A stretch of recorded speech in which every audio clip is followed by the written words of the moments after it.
WhatsApp everyone, welcome back to my channel. मेरा नाम है कृष्णा चांदवानी और मैं लेके आता हूँ आपके पास बहुत सारे videos regarding maths and science of class 6, 7 and 8। तो आज के इस वीडियो में हम लोग करने वाले हैं आपकी क्लास 8 का मैथ्स का थर्ड चैप्टर, जिसका नाम है क्वाड्रिलेटरल्स की एक्सरसाइज 3.4, आखिरी एक्सरसाइज तीसरे चैप्टर की। बढ़िया हो रहा है। अभी समर वेकेशन चल रही है, हम तीसरा चैप्टर भी निपटा चुके हैं, साथ साथ करते जाएंगे, बढ़िया हो जाएगा। समर वेकेशन के एंड तक, जब तक समर वेकेशन आपके खत्म होंगे, हम फिफ्थ चैप्टर लगभग ऑलमोस्ट फिफ्थ चैप्टर हम कंप्लीट कर चुके होंगे। नाइस। ठीक है, तो इस वीडियो में निपट जाएगी आपकी क्लास 8 की मैथ्स की एक्सरसाइज 3.4। सो बिना किसी देरी के शुरू करते हैं।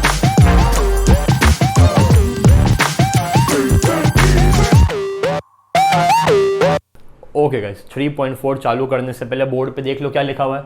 ट्रेपेजियम काइट पैरेललोग्राम हमने पिछली वीडियो में पढ़ा था, पिछली एक्सरसाइज में पढ़ा था। इस वीडियो में हम समझेंगे रोम्बस, रेक्टेंगल, स्क्वायर और फिर हम एक्सरसाइज को निपटाएंगे, क्योंकि एक्सरसाइज में इन तीनों का कंसेप्ट लग रहा है, इसलिए हमने इसको, और पहले का भी रिवाइज हो जाए, इसलिए मैंने इन तीनों को मिटाया नहीं है। ठीक है, सबसे पहले स्टार्टिंग से रिवाइज करते हैं। Trapezium pair of parallel sides, एक पेयर होगा पैरेलल साइड्स का, उसको हम ट्रेपेजियम बोलते हैं। दूसरे नॉन पैरेलल हो चलेंगे। अगला, pair of adjacent sides are equal. Adjacent मतलब चिपके हुए, एडजेसेंट साइड का जो जोड़ा है वो इक्वल होगा लेंथ में। चिपके जोड़ा है, इक्वल है। इससे ये साइड चिपका हुआ है, क्या ये पेयर में है? हाँ पेयर में है, दो हैं चिपके हुए हैं, मतलब तो ये इक्वल होंगे, काइट। अगला, parallelogram, opposite sides are equal. आमने सामने की साइड्स इक्वल होंगी और पैरेलल होंगी, are equal and parallel. Opposite angles are equal. Angles बोले तो आमने सामने के एंगल्स इक्वल होते हैं, ये दो इक्वल और ये इक्वल, आमने सामने के एंगल्स इक्वल होते हैं। Diagonals bisect each other. Diagonals bisect का मतलब, अगर मैं यहाँ से एक डायगोनल ऐसे खींचूँ और यहाँ से एक डायगोनल ऐसे खींचूँ तो ये इज इक्वल टू ये, मिड पॉइंट पर बाइसेक्ट होता है। ठीक है, लास्ट, एडजेसेंट एंगल्स का सम होता है 180 डिग्री। एडजेसेंट चिपके हुए, ये प्लस ये 180, ये प्लस ये 180 एंड सो ऑन। ठीक है, तो इसको एक बार देख लो। ठीक है, अगला रोम्बस, नया concept. All sides are equal, हर साइड इक्वल होती है, हर साइड, ये इज इक्वल टू ये, इज इक्वल टू ये, इज इक्वल टू ये इन लेंथ, इन सेंटीमीटर। ठीक है, अपोजिट एंगल्स इक्वल होते हैं, ये इज इक्वल टू ये एंगल और ये इज इक्वल टू ये एंगल। ठीक है, आगे देखो, डायगोनल्स आर परपेंडिकुलर बाइसेक्टर, नया शब्द है। बाइसेक्टर तो दिख रहा है, बाइसेक्टर का मतलब यही सेम, इज इक्वल टू ये और ये सेम होता है। ठीक है, लेकिन यहाँ पे लिखा हुआ diagonals are perpendicular bisector. Perpendicular मतलब, परपेंडिकुलर कभी शब्द सुना हुआ है? परपेंडिकुलर 90। अभी देखते हैं, ये यहाँ से एक डायगोनल ऐसे आया, यहाँ से एक डायगोनल ऐसा गया। ठीक है, ये इज इक्वल टू ये और ये इज इक्वल टू ये, परपेंडिकुलर बाइसेक्टर, इसका मतलब 90 डिग्री। ठीक है, एडजेसेंट एंगल्स का सम 180 डिग्री, चिपके हुए एंगल्स का सम 180 डिग्री। ठीक है, आगे बढ़ता। रेक्टेंगल तो देखा हुआ है, अपोजिट साइड्स इक्वल होते हैं। हर साइड इक्वल नहीं बोला, अपोजिट साइड इक्वल, आमने सामने की साइड्स इक्वल होती है, ठीक है, आमने सामने की साइड्स पैरेलल भी होती है, पैरेललोग्राम की तरह। हर एंगल 90 डिग्री होता है। डायगोनल्स बाइसेक्ट करता है, टक is equal to. Diagonals bisect करता है। ठीक है, diagonals are of equal length, ये नया कंसेप्ट है। मेरी बात सुनो, अगर ये ए बी सी और डी है और ये ओ है, मैं ये बोल रहा हूं कि A O is equal to O C तो है, D O is equal to O B तो है, लेकिन मैंने ऐसा बिल्कुल नहीं बोला है कि A C is equal to B D है। A C is equal to B D मैंने नहीं बोला, लेकिन यहाँ पे ऐसा है। अगर यहाँ पे भी ए बी सी डी है तो A C is equal to B D, ये पूरे डायगोनल्स की लेंथ इक्वल होती है, और जब वो बाइसेक्ट करते हैं तो आधा इज इक्वल टू ये और ये इज इक्वल टू ये, ऐसा होता है। Diagonals are of equal length, diagonals are bisectors, हर एंगल 190 डिग्री और अपोजिट साइड्स इक्वल। मुझे मैं इसलिए अटक गया।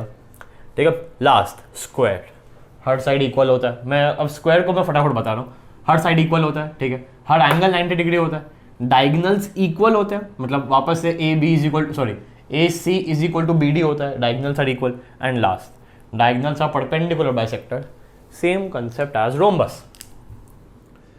ये मैंने एक डायगनल खींचा, ये मैंने एक डायगनल खींचा तो 90 डिग्री और बाइसेक्ट भी हो रहा है, मतलब ये इज इक्वल टू ये एंड ये इज इक्वल टू ये, और diagonals are equal in length, मतलब ये पूरा ही इक्वल है। इन शॉर्ट कह सकते हैं, इन शॉर्ट कह सकते हैं कि ये इज इक्वल टू ये इज इक्वल टू ये इज इक्वल टू ये, है ना, क्योंकि अगर ये 8 सेंटीमीटर है मतलब ये भी 8 सेंटीमीटर है, और इसको बीच में से काटा गया है मतलब ये 4 और ये 4 है ना, तो ये ए ओ बी ओ सी ओ डी ओ सब इक्वल।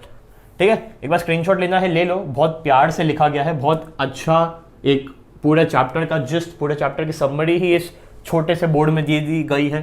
ट्रेपेजियम की एक प्रॉपर्टी जो मेन एक ही प्रॉपर्टी है, काइट की भी एक, पैरेललोग्राम की तो काफ़ी, 1 2 3 4 5 4 1 2 3 4, तो ये अच्छे से एक बार इसका स्क्रीनशॉट बड़े प्यार से ले लो।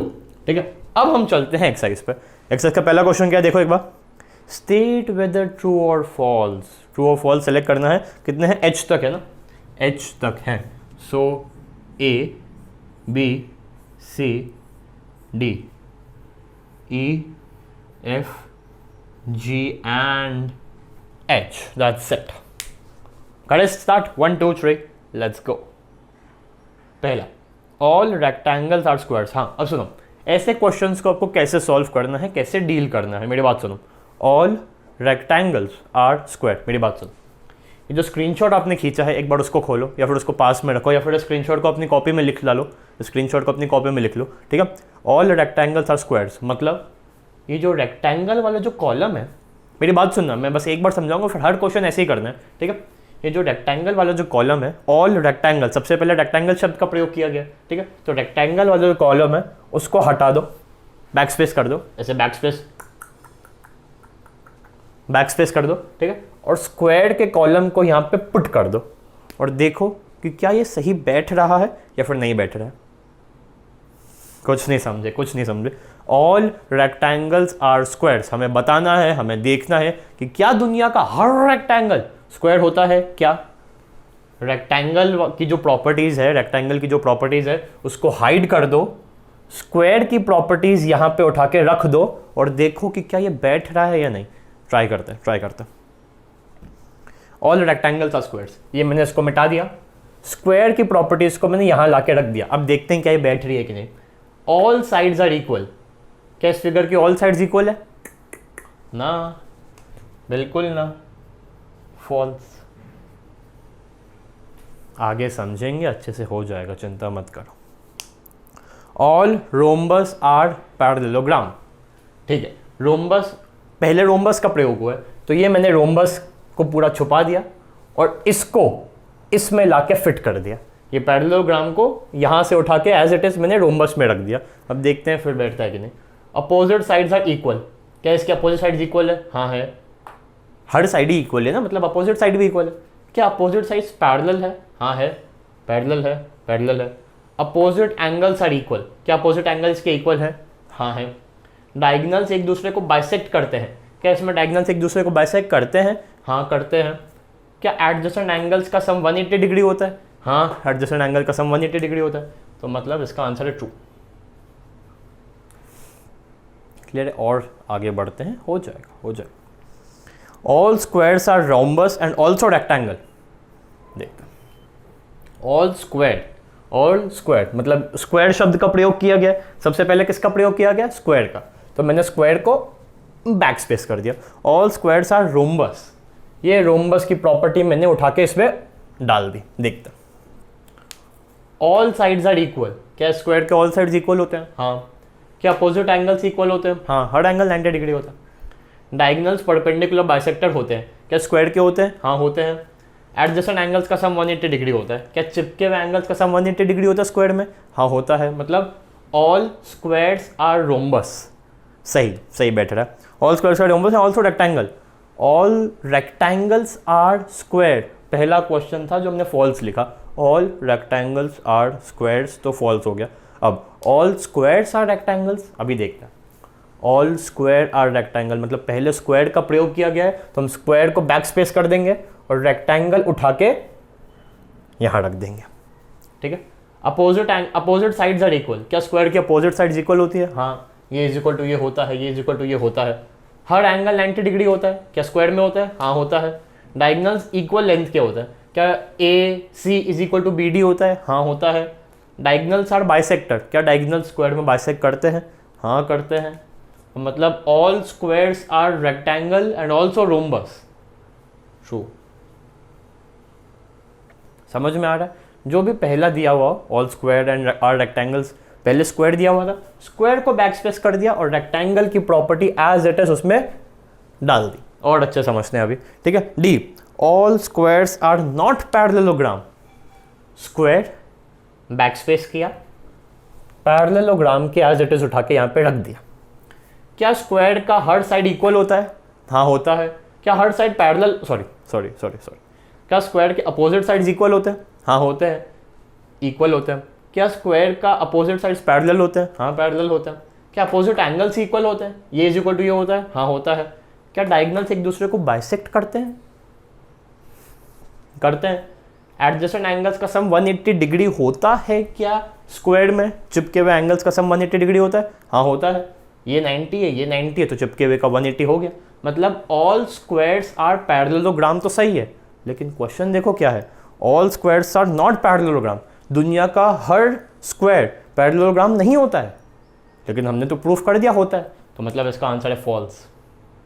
हम बोल रहे हैं होता है और क्वेश्चन बोल रहा है कि नहीं होता है, तो मतलब ये फॉल्स है, ठीक है।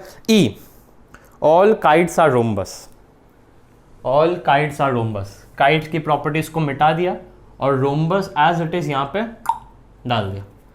ऑल साइड्स आर इक्वल, क्या काइट का हर साइड इक्वल होता है? ये इज इक्वल टू ये, इज इक्वल टू ये, इज इक्वल टू ये, ऐसा होता है क्या?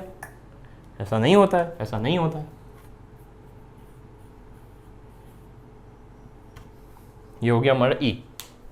ओके गाइस, अब F, all rhombuses are kites. पहले रोम्बस का यूज हुआ है तो रोम्बस को बैक स्पेस किया, काइट एज इट इज उठा के यहाँ पे डाल दिया।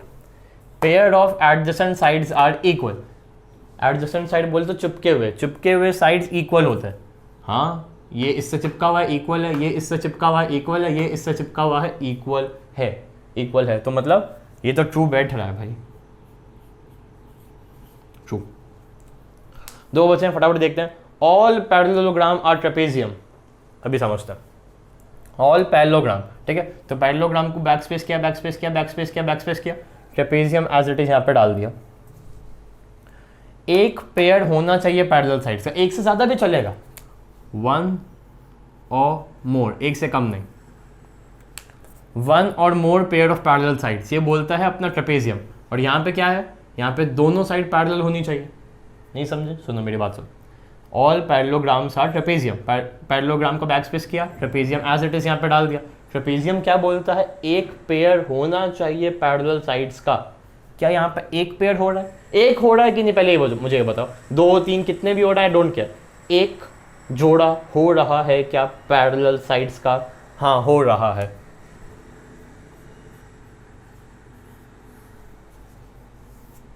अब इसको मिटा, हो रहा है, जोड़ा तो हो रहा है, मतलब ये ट्रू है, ये ट्रू है, ठीक है। Last, all squares are trapezium, square मिटाया, ट्रेपेजियम एज इट इज यहाँ पे उठा के डाल दिया। क्या बोलता है? 1 पेयर ऑफ पैरेलल साइड्स। क्या स्क्वायर में एक, मुझे नहीं पता एक साथ कितने हो रहे हैं, क्या एक जोड़ा हो रहा है क्या पैरेलल साइड्स का? हाँ हो रहा है, ये रहा एक जोड़ा तो मुझे दिख गया, तो मतलब दैट्स इट। स्क्रीनशॉट लेना है ले लो, अभी हम सेकंड क्वेश्चन पे चलने वाले हैं। ओके 3 2 1 गो। चलो सेकंड क्वेश्चन पे चलते हैं। Okay guys, second question, identify all the quadrilaterals that have 4 sides of equal length. 4 sides, वो क्वाड्रिलेटरल निकालो जिसमें 4 साइड्स हो, क्वाड्रिलेटरल में 4 ही होती है, 4 साइड्स हो और चारों की चारों इक्वल हो। सेकंड, ए है कि 1 है? ए है। 4 साइड्स हो, चारों की चारों इक्वल हो। पहला है रोम्बस, और दूसरा है स्क्वायर। ओके, बी देखते हैं एक बार। 4 राइट एंगल्स, 4 राइट एंगल्स होने चाहिए। एक second identify all the quadrant. 4 right angle ना, 90 90 90 90 किस में होता है? एक तो हुआ रेक्टेंगल और एक हो गया स्क्वायर। स्क्वायर में भी हर एंगल 90 डिग्री होता है। ओके, चलो थर्ड क्वेश्चन पे चलता है। Okay guys, question number 3, explain how a square is a quadrilateral. थोड़ा डिफिकल्ट है लेकिन हो जाएगा। Explain how a square is a quadrilateral. Quadrilateral की क्या परिभाषा है? 4 साइड्स होने चाहिए। स्क्वायर के 4 साइड्स हैं, 10 स्क्वायर इज अ क्वाड्रिलेटरल। सुनो, ध्यान से सुनो क्योंकि मैं लिख नहीं पाऊंगा। Okay, a quadrilateral has 4 sides and so in square, so a quadrilateral is square is a quadrilateral, a square is a quadrilateral. Explain how square is a parallelogram. बताओ स्क्वायर पैरेललोग्राम कैसे है? पैरेललोग्राम कहता है कि opposite sides equal होनी चाहिए, opposite sides parallel होनी चाहिए, अपोजिट साइड्स इक्वल होनी चाहिए, डायगोनल्स बाइसेक्ट करने चाहिए और एडजेसेंट एंगल्स का सम 180 डिग्री होना चाहिए। And all these properties of parallelograms are inside square, thus all squares are parallelograms. Okay, अब explain how a square is a rhombus. Explain how a square is a rhombus. A rhombus says that all sides should be equal, opposite angles should be equal, diagonals should be perpendicular bisected, and the sum of adjacent angles of a rhombus should be 180 degree, and all these properties of rhombus are inside square. So thus all squares are rhombus. Clear? Last, explain how square is a rectangle. Explain how square is a rectangle. A rectangle says that opposite sides should be equal, all angles should be 90 degree, comma, diagonals should be of equal length, and diagonals should be bisected, and all these properties are inside square. So thus all squares are rectangles. Clear? Clear? Clear? Okay, तो ये था third question, मैंने बोल ही दिया। अब fourth पे चलता है। Okay guys, question number 4। Question number 4, 1 2 3 1 2 3।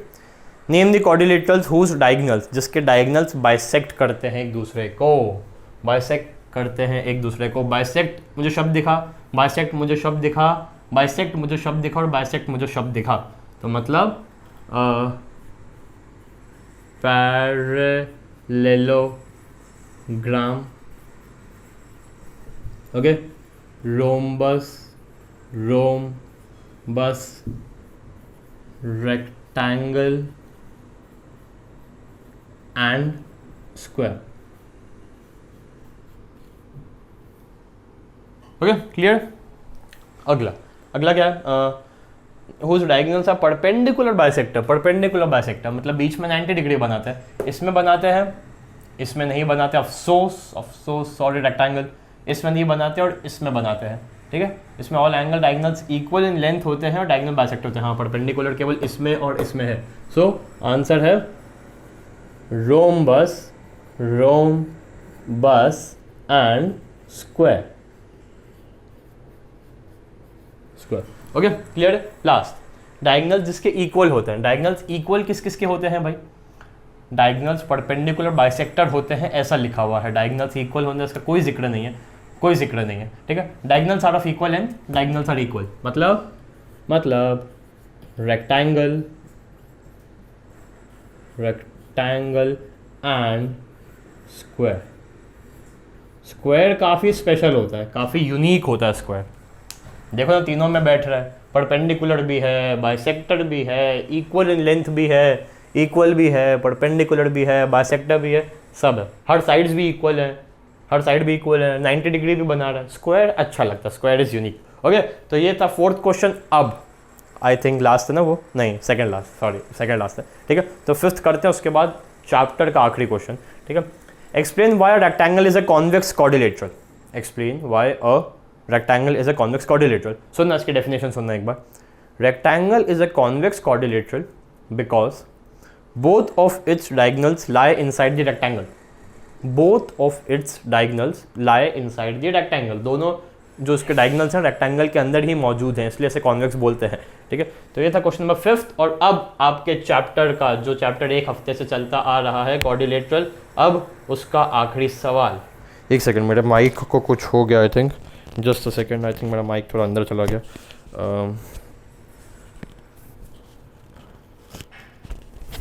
हो गया चैप्टर का आखिरी question. A B C is a right angle triangle and O बना देते हैं पहले, फिर बाकी की बात करते हैं। ओके ऐसा ऐसा ऐसा, उसके बाद 1 2 ये डॉटेड है, ये डॉटेड है, dotted dotted dotted dotted. Okay फिर ये ऐसा है और ये भी डॉटेड है, dotted dotted dotted. Okay A B C D O, A B C D O, A B C D O. ठीक है अब समझता हूँ। A B C is a right angle triangle and O is the mid point. ठीक है explain why O is equidistant from A B and C. Explain why O is equidistant from A B and C, मतलब हमें prove करना है कि O A is equal to O B is equal to O C है तो कैसे है, सब हमें एक्सप्लेन करना है। अब एक बार क्वेश्चन पढ़ो ध्यान से। The dotted lines are drawn additionally to help you. The dotted lines are made additionally to help you. ठीक है एडिशनली टू हेल्प यू से हुआ क्या, ये एक रेक्टेंगल बन गया, क्योंकि मुझे साफ साफ दिख रहा है कि ये रेक्टेंगल तो है ही। ठीक है डॉटेड लाइन्स इसलिए बनाई गई हैं कि ए डी पैरेलल हो जाए बी सी के और ए बी पैरेलल हो जाए डी सी के। ठीक है we can clearly see from our eyes, we can clearly see that it is a rectangle and we also know that in rectangle diagonals are of equal length. Diagonals are of equal length का मतलब A C is equal to B D, A C is equal to B D and diagonals bisector भी होते हैं, diagonals bisector भी होते हैं। मतलब अगर A C is equal to B D है, ठीक है तो मतलब ए सी को आधा कर दिया जाए वो भी इक्वल होगा बी डी को आधा कर दिया जाए उसके। जाहिर सी बात है A C is equal to B D हमने एक सेम नंबर से डिवाइड किया तो ए सी डिवाइडेड बाई 2 इक्वल होगा बी डी डिवाइडेड बाई 2 का। ठीक है अब ए सी को 2 से डिवाइड किया, ए सी को 2 टुकड़ों में बांट दिया, ए सी को 2 टुकड़ों में बांट दिया, 2 इक्वल टुकड़ों में, तो क्या आया ए ओ और सी ओ। ए ओ सी ओ तो बराबर है ही ना, ए और सी ओ तो बराबर है ही क्योंकि बाइसेक्टर है। बड़ा सा is equal to B D को 2 टुकड़ों में बांटो, B O D O, B O D O. अब तो मुझे सभी इक्वल ही दिख रहे हैं सभी। अरे यार मेरा माइक को कुछ हो रहा है आई थिंक, नहीं सही है। A O is equal to C O is equal to B O is equal to D O. ये चलो एक काम करते हैं, इसको थोड़ा लैंग्वेज इसकी चेंज करते हैं। O A is equal to O C is equal to O B is equal to O D. ठीक है ओ ए ओ बी ओ सी ओ डी, मतलब ये O is equal distant from A, B and C। Equal दूरियां हैं O से A में, O से B में और O से C में। और इसी के साथ ख़त्म होता है आपका चैप्टर क्वाड्रिलेटरल्स। ख़त्म होता है आपका चैप्टर क्वाड्रिलेटरल्स। समझ में आया? 3.4 पे आ चुके हैं, 3.1, 3.2, 3.3 समझ में आई। 3.3 इंट्रोडक्शन नाम का एक वीडियो बनाया था, उसको जाके देखा तो बहुत बढ़िया, 3.3 को मैंने 2 वीडियोस में बनाया था, 1 to 6 and 7 to 12। I hope समझ में आया होगा। ठीक है कोई भी डाउट हो क्वाड्रिलेटरल्स में 3.1, 3.2, 3.3 इंट्रोडक्शन, 3.3 पार्ट 1, 3.3 पार्ट 2 और 3.4, कोई भी डाउट हो कमेंट डाल देना कि सर समझ में नहीं आया। ठीक है अब हम एक नए चैप्टर पे मिलेंगे। अब आई थिंक मैं 2-3 दिनों के लिए या फिर 1-2 हफ्तों के लिए मैं 8th क्लास के वीडियो अपलोड नहीं करूँगा। 6th 7th को मैं देखूंगा क्योंकि 6th 7th का वीडियो डाले हुए काफ़ी टाइम हो गया। अभी हम पिछले 1 हफ्ते से क्वाड्रिलेटरल्स ही करते आ रहे हैं। ठीक है तो आपके 3 चैप्टर हो गए। कौन से 3 चैप्टर? Rational number. ठीक है उसके बाद सबसे बड़ा लीनियर इक्वेशंस और उसके बाद अब अंडरस्टैंडिंग क्वाड्रिलेटर। 3 चैप्टर हो गए हैं। अच्छे से देखो, समर वेकेशन आपकी चल रही है, वाटरमेलन खाओ, मैंगो खाओ और मेरे वीडियोस देखते रहो, प्यार से हो जाएगी पढ़ाई। ठीक है तो अब मैं आपसे मिलता हूँ, पता नहीं कब, आई डोंट नो, 1 हफ्ता 2 हफ्ता लग सकता है मुझे अब 8th के वीडियो डालने में। ठीक है तो मैं आपसे मिलता हूँ आपके अगले चैप्टर के साथ, आपके 4th चैप्टर के साथ, 4.1 या 4.1 इंट्रोडक्शन जो भी मैं वीडियो बनाऊंगा। ठीक है तब तक के लिए डाउट है तो प्लीज़ कमेंट कर देना। मैं आपसे मिलता हूँ 4th चैप्टर में, तब तक के लिए बाय बाय।